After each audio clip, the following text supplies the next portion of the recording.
Hello students, you are welcomed in our class English by S.D. Swami. Dear students, आज की class में हम class 12th English literature में literate term का topic पढ़ रहे हैं और लिटरेट टर्म में आज हमने लिया है Anglo Indian literature. Dear students, Anglo Indian literature को इजी वे में समझते हैं। देखिए, Anglo Indian literature English literature की ब्रांच है। ब्रिटिश रूल के दौरान जितने भी English writers, English authors India में आए थे और उन्होंने यहाँ के धर्मों के बारे में, यहाँ की अपनी प्रवास की भावनाओं के बारे में जो कुछ भी लिखा था, वो सब उनकी राइटिंग्स, उनके जो कंपोजिशन थे, वो सारे एंग्लो इंडियन लिटरेचर में शामिल किए गए थे। आइए अब देखते हैं आपको एग्ज़ाम में इसको कैसे लिखना है। एग्ज़ाम में आपके 50 वर्ड्स में इसको लिखना है। देखिए, स्टार्ट करते हैं। Anglo Indian literature, Anglo Indian literature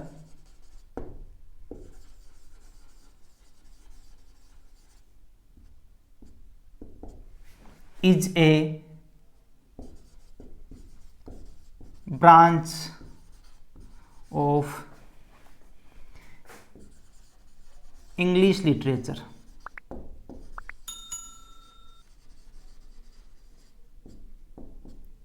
Anglo Indian literature English literature की ब्रांच है। इसको प्रोड्यूस किसने किया?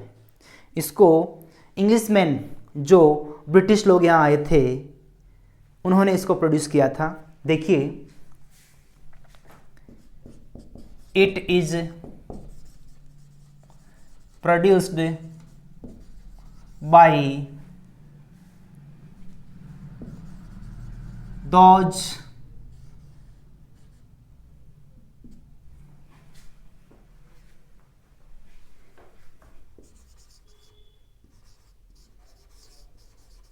Englishmen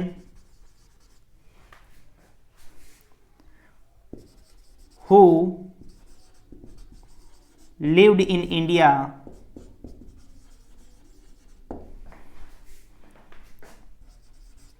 at least for some time। इसको उन इंग्लिशमैन ने लिखा था जो भारत में कम समय के लिए रहे थे।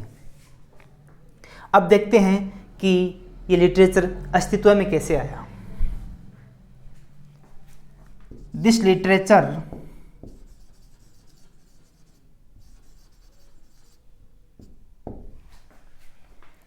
came into existence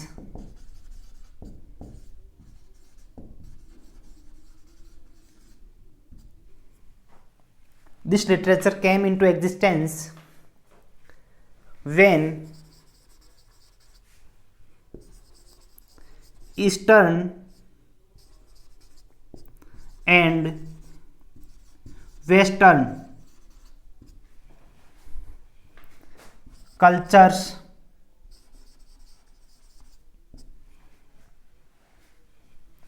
encountered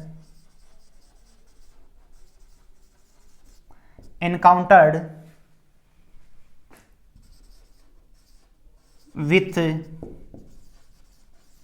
each other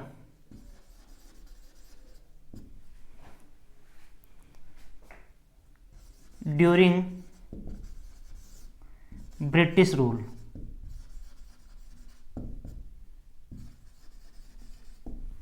जब ईस्टर्न एंड वेस्टर्न कल्चर्स एक दूसरे के संपर्क में आए, तब ये लिटरेचर अस्तित्व में आया। अर्थात जब ईस्टर्न कल्चर यानी पूर्वी संस्कृति में एशिया के लोग, एशिया की संस्कृति आ गई, और वेस्टर्न में यूरोपीय संस्कृति, ब्रिटिश संस्कृति के लोग जब आपस में मिले, तब ये लिटरेचर अस्तित्व में आया।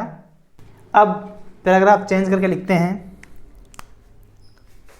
The first few decades of 20th century, the first few decades of 20th century can be considered the golden age of Anglo Indian literature.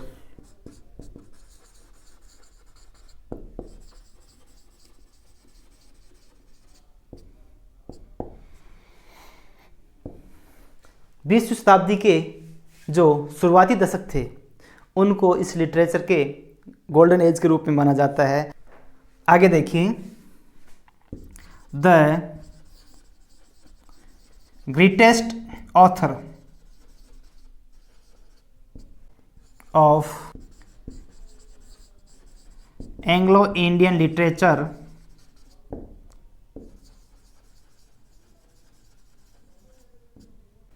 was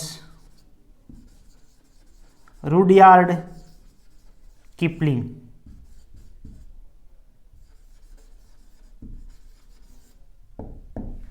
Anglo Indian literature का जो ग्रेटेस्ट ऑथर है वो Rudyard Kipling था। He also received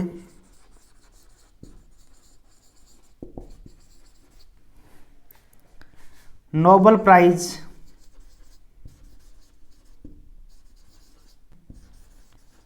for literature. Rudyard Kipling को literature में Nobel prize मिला था।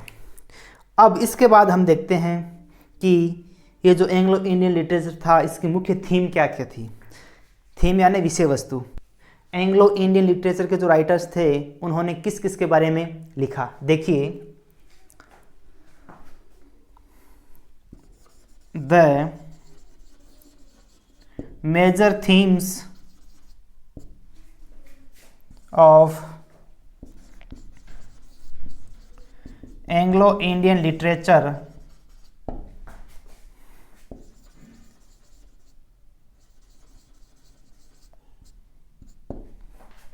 वर, देखिए एंग्लो इंडियन लिटरेचर की मेजर थीम्स क्या क्या थी। देखिए, सबसे पहले है द सेंस ऑफ एग्जाइल। पहली जो विषय वस्तु है वो है सेंस ऑफ एग्जाइल, अर्थात ब्रिटिश रूल के दौरान यहाँ जितने भी इंग्लिश मैन राइटर्स थे, ऑथर्स थे, उन्होंने अपने प्रवास का जो अनुभव था उसके बारे में लिखा। सेकंड है an interest in Asiatic religions and cultures. दूसरा, उन्होंने एशिया के जो रिलीजन थे, यहाँ की जो संस्कृति थी, उसके बारे में उन्होंने लिखा। थर्ड देखिए, Anglo Indian official life.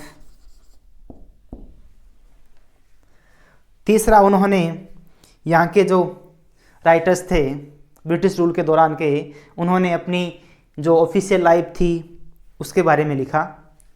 Fourth है इंडियन नेटिव लाइफ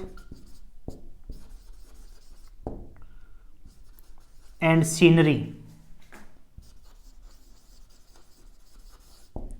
फोर्थ, उन्होंने यहाँ के भारत के निवासियों के जीवन के बारे में और यहाँ के जो दृश्य थे उनके बारे में लिखा। तो ये हमने एंग्लो इंडियन लिटरेचर के बारे में लिखा है, ये आपको एग्जाम में लिख कर आना है। एक बार फटाफट इसको पढ़ लेते हैं। देखिए, Anglo Indian literature. Anglo Indian literature is a branch of English literature. Anglo Indian literature English literature की ब्रांच है।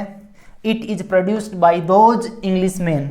ये उन अंग्रेजों के द्वारा प्रोड्यूस की गई थी who lived in India at least for some time, जो भारत में कुछ समय के लिए रहे थे। This literature came into existence. यह लिटरेचर अस्तित्व में आया व्हेन, जब ईस्टर्न एंड वेस्टर्न कल्चर्स, जब पूर्वी और पश्चिमी संस्कृति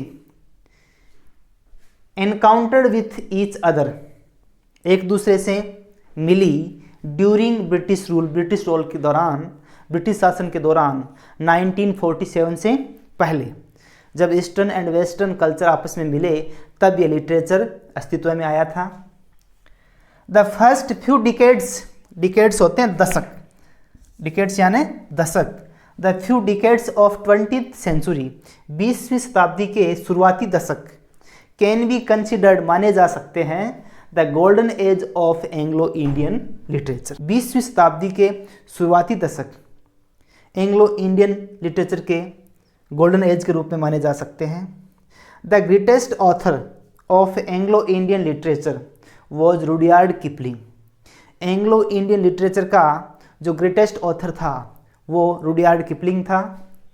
ही also received Nobel prize for literature, उनको लिटरेचर के लिए नोबेल पुरस्कार मिला था।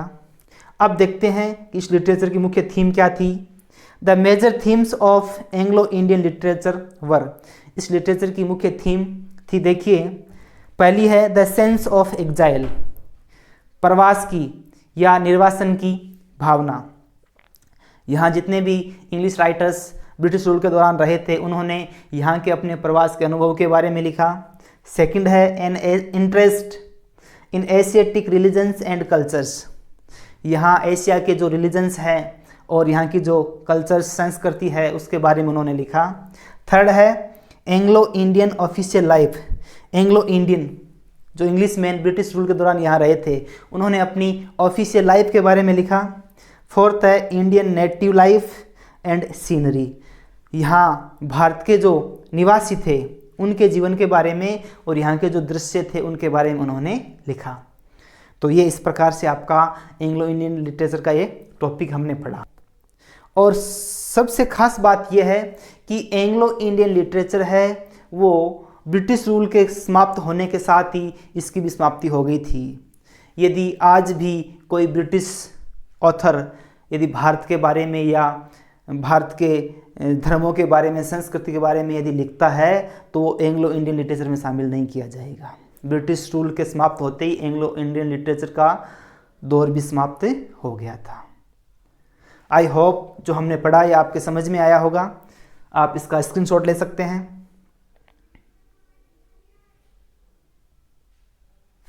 उम्मीद करता हूं कि आपने मेरे चैनल को सब्सक्राइब कर लिया होगा और यदि सब्सक्राइब नहीं किया है तो आप अभी सब्सक्राइब कर लें और बेल आइकन भी प्रेस कर दें और उसमें ऑल का ऑप्शन सेलेक्ट कर लें, जिससे आपको ये फ़ायदा होगा कि जो ही मैं वीडियो बनाऊंगा नोटिफिकेशन आपके पास तुरंत पहुंच जाएगी। और लिटरेचर में इससे पहले मैं 2 टॉपिक पढ़ा चुका हूं, मेटाफिजिकल पोइट्री और इंडो एंग्लियन लिटरेचर, जो आप मेरे चैनल की प्लेलिस्ट ओपन करके उसमें देख सकते हैं।